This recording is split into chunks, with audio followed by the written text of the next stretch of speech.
لوگوں میں سب سے افضل وہ ہے جس کی خواہش اس کے دین کو خراب نہ کرے۔ لوگوں میں سب سے بہتر وہ ہے جو اپنے دل سے حرص کو نکال دے اور اپنے رب کی اطاعت میں خواہش نفس کی پیروی نہ کرے۔ حق کی حمایت بزرگی اور باطل کی حمایت حد سے بڑھنا ہے۔ بخیل اپنی نعمت کا دربان اور اپنے ورثہ کا خازن ہوتا ہے۔ جو طمع میں پڑتا ہے وہ تقوی اور پرہیزگاری کو کھو بیٹھتا ہے۔ حیا چلی جائے تو مصیبت گلے پڑتی ہے۔ جو علم نفع نہ دے وہ ایسی دوا کی طرح ہے جو فائدہ نہ پہنچائے۔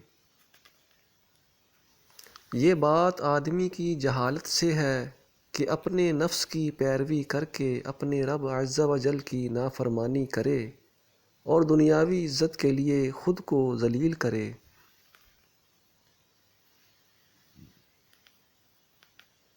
زمانے تین ہیں، ایک وہ جو گزر گیا پھر لوٹ کر تیری طرف نہیں آئے گا، دوسرا وہ جس میں تو ہے جو تجھ پر ہمیشہ نہیں رہے گا،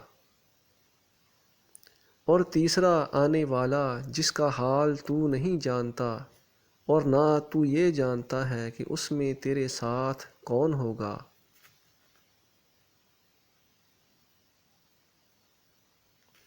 جو دنیاوی عطاؤں پر بہت زیادہ خوش ہوتا ہے وہ مصائب میں بہت زیادہ گھبراتا ہے۔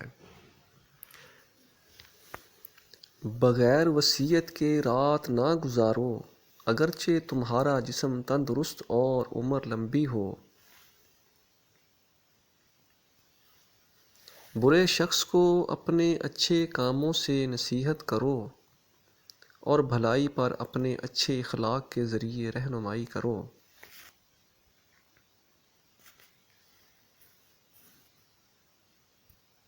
فضول گوئی سے بچو کیونکہ یہ تمہارے چھپے ہوئے عیبوں کو ظاہر کرتی اور تمہارے خاموش دشمن کو متحرک کرتی ہے۔ جلد باز کو خوشی نہیں ملتی اور غسیلے کو سرور نہیں ملتا، بیزار شخص کو کوئی دوست نہیں ملتا۔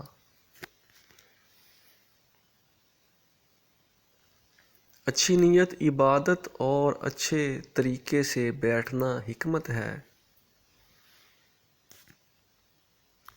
جس کے اچھے اخلاق میں اضافہ ہوتا ہے اس کا دنیاوی حصہ کم ہو جاتا ہے۔